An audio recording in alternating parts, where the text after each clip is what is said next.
Welcome home, someone yelled back, probably my mom. I dropped my bag on the floor next to the door and slipped off my shoes, heading towards the kitchen. Walking in, I saw my mother and father standing at the counter, cooking something, probably dinner. "Smells good," I said, smiling. At home I talked more and stuttered less. "Why are you home an hour after school ended?" my father asked. "I had a detention," I said carefully, gauging my parents' reaction. Mom raised her eyebrows. "You? Detention?" "I was late," I explained. "But by only a few seconds. The teacher is really unfair." "Why were you late?" Dad asked, drying his hands on a towel. "I was talking to someone," I said vaguely. "Well, I gotta go, homework." I quickly fled the kitchen, avoiding the flurry of questions that were about to come. I stopped by the door to grab my backpack before bounding up the stairs, taking them two at a time. As I passed my brother's door, I banged on it, letting him know I was home. We did this to each other all the time, just to piss the other one off. Opening the door to my bedroom, I ran, launching myself into the air and landing with a soft thud onto my bed. I lay spread-eagled on my bed, looking at my walls. They were a light green, covered with posters and writing on the walls.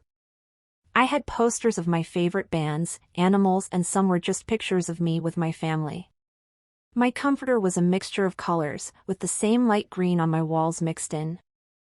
I had a desk that was cluttered with all of my miscellaneous things and my laptop. I found my eyes simply looking at my school bag, thinking of all of the homework I had, but I felt no desire to get up and do it. Instead, I let my eyes flutter shut and I fell asleep, tired from my stressful day. "Finley!" I woke up to someone calling my name, echoing faintly from downstairs. I rubbed at my eyes and sat up, glancing around my room before landing on the clock with read 6:04. I had slept through all the time I usually did my homework. "Finley," I heard my brother, Luke, yell from somewhere, probably getting frustrated with me. "Dinner's ready." "Okay," I shouted back, considerably quieter than what he had been. I stretched and stood up, feeling my stomach growl. I hadn't eaten since lunch, which was rare since I usually had a snack after school. I pushed open my door and made my way downstairs, my stomach grumbling louder as the smell of dinner became clearer. "Smells amazing," I said as I walked into the dining room, ready to eat my dinner. "Took you long enough," Luke mumbled. I frowned at that. Luke thought he was better than me simply because he was older, 19 where I was a measly 17, but he hadn't gotten into college and I was well on the road to getting into one. I was sleeping. "Did you do your homework?" Mom asked, setting the pan full of our dinner onto the table. I peered at it, feeling relieved when I saw chicken Alfredo. Chicken Alfredo was good. "No, I fell asleep." "You'll have to do it tonight," Mom said, ladling servings onto everyone's plate. "I know," I said, watching her spoon move and trying not to drool as a heaping serving came near my plate. "So how was everyone's day?" Dad asked, digging into his own meal. "Good," Luke mumbled through a mouthful of noodles. Rolling my eyes at his lack of manners, I answered, "It was all right." "Ah, yes, the detention," Dad's eyes twinkled. "How did that go?" There was a spluttering sound as Luke choked on his noodles. "Detention," he choked out, tears streaming from his eyes. "Finley got a detention?" "Yes," I said, not really understanding why I was so defensive. "Why?" "I never thought you would get a detention," Luke sounded still so surprised. "Why did you get it?" "I was late," I said, feeling slightly nervous on having the full attention of all of my family on me. "Late for which class?" Luke urged me to continue my story. "English with Mr. Johnston," I explained. "Ah," Luke nodded, leaning backwards. "That makes sense." "You said you were talking to someone," Mom remembered. Who were you talking to? Damn it, I was hoping they wouldn't remember. Just a boy, I said quickly. Just talking to a boy, Luke mocked. Right, you were probably locked in a supply closet sucking his face off. I gasped, my fork clattering out of my hand as I gaped at my brother in shock. I had kissed a couple boys, sure, but I hadn't ever left class for a boy and I probably never won't. I could feel the familiar symptoms of a panic attack, so I closed my eyes and inhaled deeply, trying to calm myself down. It worked, and I picked up my fork again, resuming eating just in time to see my mother smack Luke upside the head. Ow, he exclaimed, rubbing the back of his head. Bloody hell, woman, what was that for? Apologize, Mom scolded, gesturing to me. Sorry, Luke mumbled, not sounding particularly ashamed. What's his name? Dad asked, his curiosity simply overruling his wanting to eat. Eli, came my soft reply, as my mind drew up a picture of him, with his lip ring and tousled hair. You like him, Mom observed. I could feel my cheeks turning red at her statement. And no, I don't. You're stuttering, Luke sang. That means you're nervous 'cause we're talking about boys. Shut up, Luke, I stuttered, my grip tightening on my fork. Why won't you talk about him? Luke pressed.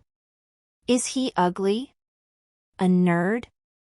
I shook my head, trying to warn him to shut up now before I did something that I regret. Oh, I know. Luke grinned now, looking triumphant. He's a total geek, isn't he? Oh wait, is he popular and that's why that you're freaking out? No wait, bad boy? Shut up! I yelled, surprising both myself and my family, judging by the way their mouths dropped. I swallowed hard, dropping my fork onto my plate and quickly fled from the table, feeling my breathing quicken and become shallow.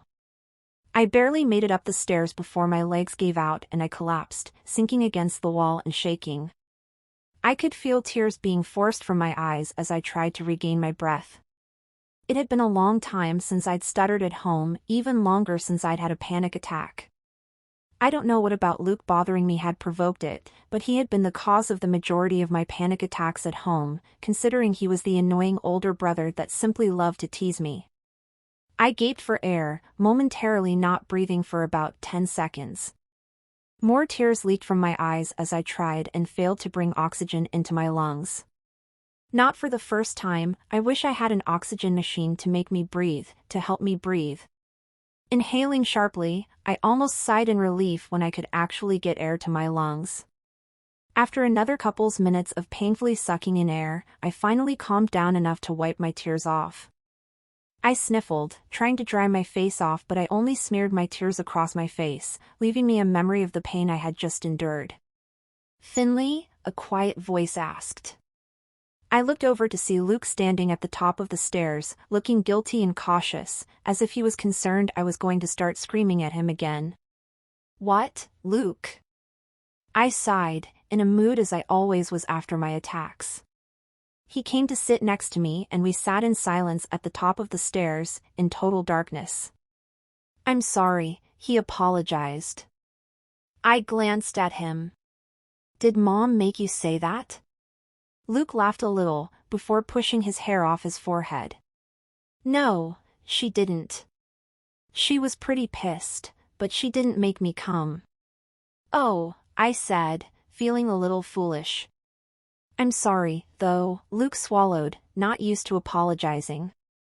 I didn't mean to push you over the edge. I know, I said. I'm just really sensitive. No, Luke smiled. You're my sister. I smiled at that, realizing that this has been the first time in a long time that Luke had acknowledged me as his family, as usually he liked to pretend he was an only child. And I was just curious about this boy, Luke continued. I wanted to make sure he was nice. He is, I said. He bumped into me at first, then he helped pick up my books. Luke nodded. What does he look like? He has a lip ring, I said, that being the only feature I could think of at the moment. And dark hair and eyes. A lip ring? Luke questioned, his fist tightening. Yes, a lip ring, aren't you listening? I teased. Luke laughed. You're back to normal, I see. My lips were tugged upwards in a smile, one that only Luke could coax out of me. We used to be close, when we were younger, but since I started having panic attacks and Luke started dating, we had grew apart. It had been a while since we had a heart-to-heart. Finley, Luke said, making me look at him, we need to hang out more. Okay, I whispered. I'm not going to say it back, this isn't The Fault in Our Stars, Luke said warningly. My mouth dropped. You read The Fault in Our Stars? Luke realized what he said and his hand immediately went to the back of his neck, his nervous tick. I didn't say that. You read it! I exclaimed, starting to laugh, as The Fault in Our Stars was a book leaning more towards the females. A girl made me read it, he mumbled, looking down. That sparked my interest. A girl? Yeah, Luke said, looking up at me and quickly looking back down. But you never do anything for girls, I said, puzzled, all too aware of my brother's dating habits. She's different, Luke muttered, clearly not wanting me to hear that. Ah, I cooed, looking at my embarrassed brother, him clearly not wanting to have shared this. What's her name? I'm not telling you, Luke said, glancing up at me. You'll just tell Mom and she'll demand to see her. Luke, come on, when have I ever spilled a secret you didn't want me to share to Mom? I asked, knowing full well that I hadn't told anyone a single secret someone didn't want me to. Never, Luke mumbled, admitting I'm right. Exactly. Now spill.